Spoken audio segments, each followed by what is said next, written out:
ดงบ่เปื้อนปะได้วางนี่บางที่มันลุกอยู่เลยมันสิเปื้อนบื้นนะมันบื้นนะมันถ้าเปื้อนได้อยู่วางมิดบ้านน้อยไปนี่เปื้อนแล้วนี่ทนทางไปเอาไป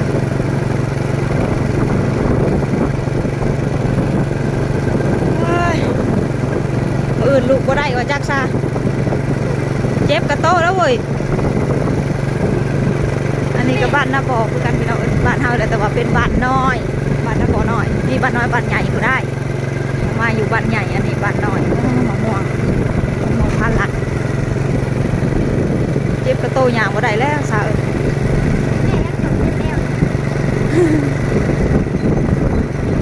ยังบ่เศร้าบ่อยากได้เตะกะจนเล็บสิออกโผล่ว่าเดี๋ยวนี้หม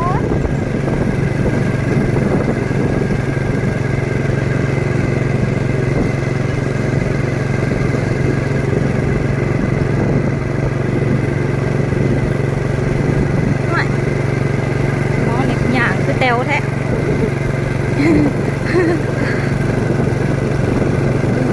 ทางใกล้เติบเลยนี่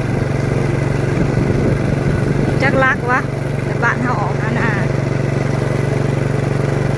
ยังใครแต่พ้นเอื้อนสั้นเลยโว้ยจะเป็นพ้นบ่เอื้อนนี่กูบ่ได้ไปได้ซาพ้นเศร้าได้หนิกูจังไปโอ้ไปที่กันแหละมันพ้นเมื่อเศร้าน่ะบ่ไปแล้วเว้ยไ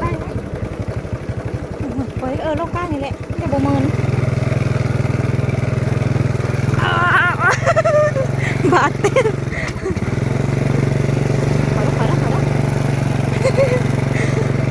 ทุกคนขี่เสล็กมันง่ายที่เนาะ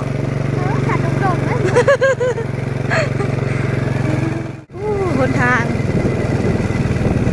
เป็นขี้ต้มจังน้อยพี่น้องเลย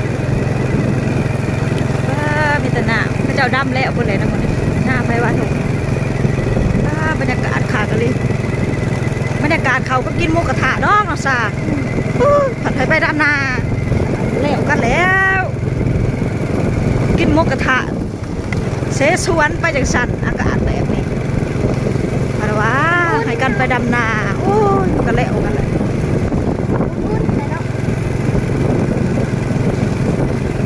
เฮ็ดละโง่อยู่กำลังออกโว้ยมือได้สิได้ไปหาเฮ็ดละโง่วะดำนาต่อไป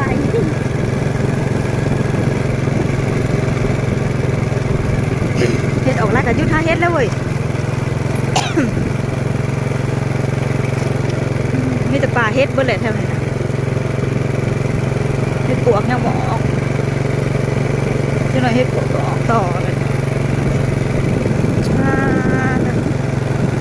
บนทางบ่อีหลอดปอดแปดปานใดแต่ว่าเมิน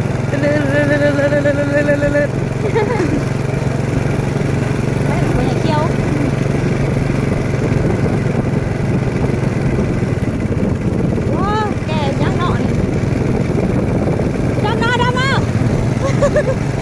เราเขาสมควรห้วยเลยโว้ยพวกนี้จะเขียว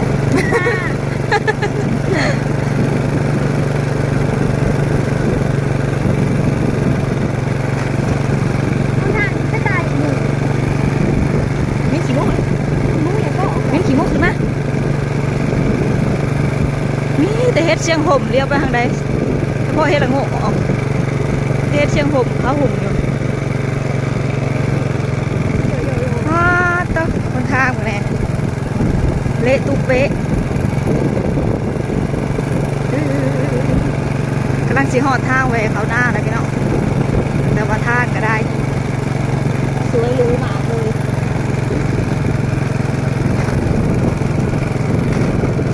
แล้วไปต่อน้องเพียนเขาเพื่อนได้น้องเพียนนะที่เราไปส่งปนุษย์เดี๋ยวพาเขาก็ปิดเดี๋ยวปิดเลยเราก็ขอกมูคือกินล่างมิ้นจะรู้มิ้นจะคืนคนมากเลยมาไก่ขอกหมู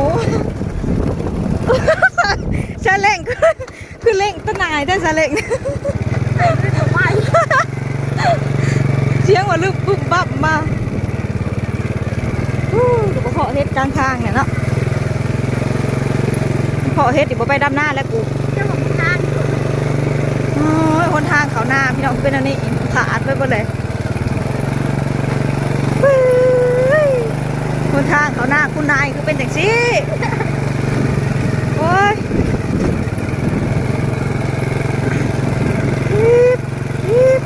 ไปไหนก็ชูนี่ข้าบ่นี่ลมปันอีหยัง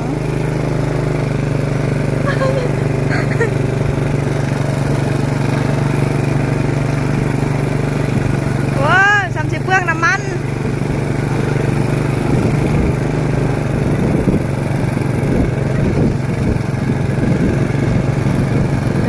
ตรึดป้าประมอนเพิ่นเสร็จน้ำแล้วนี่เฮ้ยขอความติ่งเข้ามาชุมาอยู่บ่เพิ่นสิวันแล้วนี่เพิ่นจันทับบ่มาแล้วนี่ จะถอดหน้า ว้ายต้นน่ะมาแต่ต้นน่ะเมื่อหัวเทียนปอดเมื่อบ่ได้เว้นอีกมันสุก มาหอนที่เป็นเองก็ เฮ็ดแดงบ่วะได้มาบอกได้นี่คือเฮ็ดแดงเขาเวอร์อยู่ เราเที่ยวอ่ะ อือ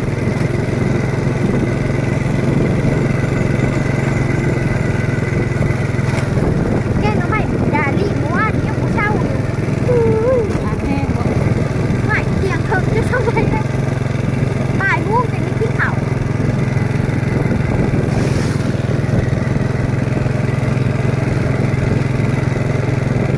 เป็นตาไปหาเฮ็ดได้มื้อนี้ฝนบ่ตก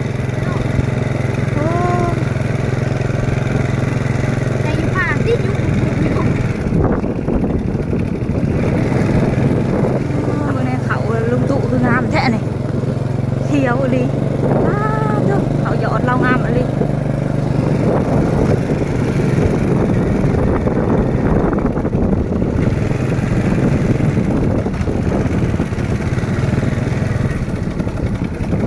โอ้ยเอาหน้ากันเนาะ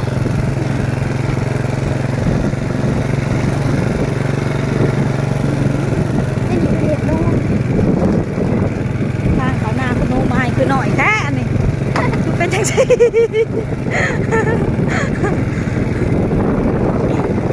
โอ้เป็นนักคน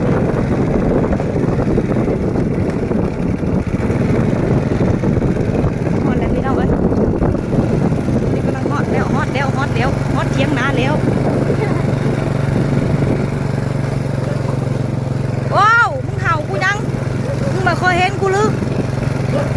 บักกุมภาบักกะดิมึงหลักมาบ่ว่านนี่คือว่าเมื่อบ้านกู นะ ว้าวแล้วว้ายมาเลยนะน่ะกระติดจนแขนแข็งลอยเนาะซาหัวเทียนตายหัวเทียนจะบอดสลองงองกินอะไรได้รับประทานกับอีหยังขี่แฉลงมาฮอดเลยพี่น้องตอนนี้มาฮอดนาเรียบร้อยเพื่อเตรียมการสิลงดำนาผลได้บัตรนี่พี่น้องเอ้ยถ้าพอคลิปต่อไป